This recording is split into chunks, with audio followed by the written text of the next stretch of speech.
Assalamualaikum warahmatullahi wabarakatuh. Perkenalkan, nama saya Kayla Adila Farija Atika dari kelas pemrograman A dengan NPM 2508107011000067. Di sini saya akan menjelaskan program yang telah saya buat. Yang pertama ada program untuk menentukan nilai minimum, maksimum, dan rata-rata dari sekumpulan data yang diinput oleh user. Di sini saya mendeklarasikan variabel n untuk jumlah data dan bertipe data integer. Kemudian di sini saya juga mendeklarasikan tipe data float yang berisi variabel data untuk nilai yang dimasukkan, lalu ada min dan max untuk menyimpan nilai terkecil dan nilai terbesarnya. Lalu ada middle untuk rata-rata, serta yang terakhir ada total yang sudah saya inisialisasi dengan 0 sebagai penampung dari seluruh jumlah data. Kemudian program akan meminta pengguna untuk masukkan jumlah data yang kemudian akan divalidasi menggunakan looping while untuk mastiin bahwa nilai yang diinput itu berada di range 1 hingga 80. Jika tidak, maka pengguna akan diminta untuk menginput ulang hingga nilainya valid. Nah, kemudian program akan menggunakan looping for untuk minta setiap datanya satu persatu. Nah, pada iterasi pertama, i sama dengan 1. Nah, nilai data ini digunakan sebagai inisialisasi awal untuk minimum dan maksimumnya.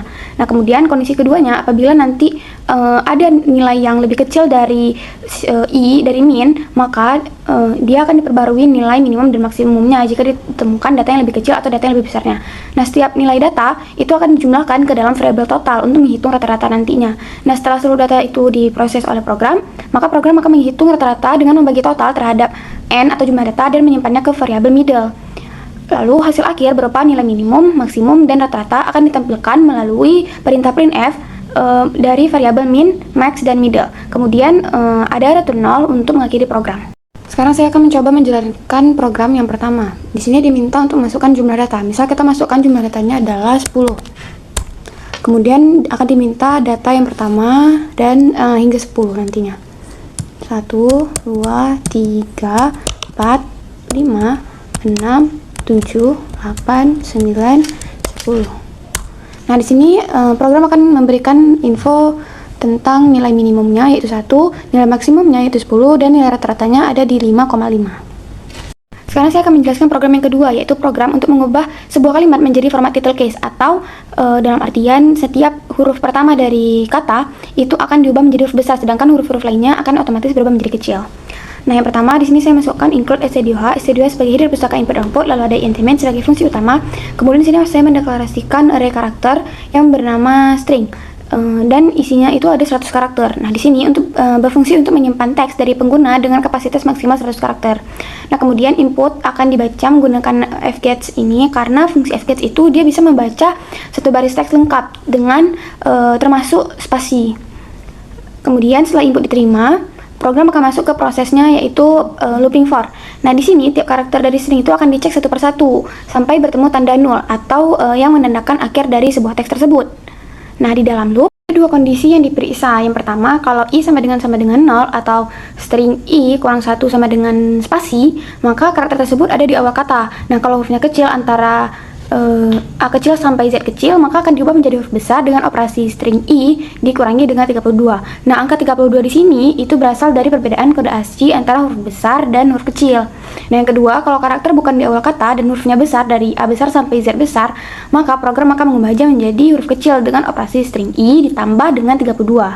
Tujuannya supaya nanti huruf pertama setiap kata ini akan tetap kapital, sedangkan huruf lainnya itu tetap kecil. Nah, setelah semua karakter selesai diproses, hasil akhirnya akan di-print lewat perintah printf, hasil title case, format specifier %s, dan variabel string untuk menampilkan teks yang sudah diubah. Kemudian ada return 0 untuk mengakhiri program tersebut. Sekarang saya akan menjalankan program yang kedua. Masukkan sebuah string.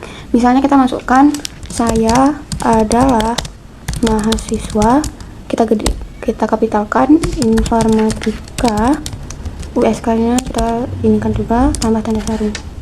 Nah, maka hasil title case-nya adalah setiap kata yang saya berikan tadi itu akan dikapitalkan awal katanya. Sekarang saya akan menjelaskan program yang ketiga, yaitu program untuk membalik sebuah kalimat yang diinput lalu mengubah huruf besar menjadi huruf kecil semuanya. Nah, program yang pertama itu diawali dengan include stdio_h sebagai header pustaka input/output, lalu ada intement sebagai fungsi utama. Kemudian di sini saya mendeklarasikan array karakter string 255 untuk menampung kalimat dari input user dengan kapasitas maksimal itu 255 karakter. Nah, input akan dibaca menggunakan fgets karena fungsi fgets ini dia bisa membaca satu baris teks lengkap dengan spasinya. Kemudian program akan menggunakan perulangan atau looping for untuk memeriksa setiap karakternya. Nah, jika nanti karakternya itu terdapat huruf besar dari A sampai Z, maka itu akan diubah menjadi huruf kecil dengan operasi ditambah 32 berdasarkan kode ASCII. Nah, pada saat yang sama juga program ini akan juga menghitung panjang string agar bisa digunakan saat nanti membalik kalimatnya. Nah, jika karakter terakhir ada new line atau slash n dari inputan fkit tadi, maka panjang itu akan dikurangi 1 supaya nanti tidak ikut diproses. Nah, yang terakhir adalah membalik stringnya. Nah, di sini saya menggunakan perulangan for untuk mundur dari indeks yang terakhir hingga 0, dan itu akan dicetak tiap karakter satu persatu menggunakan putchar. Nah, hasil akhirnya itu kalimatnya yang sudah menjadi huruf kecil dan dibalik urutannya. Program akan diakhiri dengan return 0. Nah, sekarang kita akan coba jalankan programnya. Misalnya kita masukkan kalimatnya, this is very promising. Nah, maka hasil outputnya adalah hasil string yang sudah dibalik.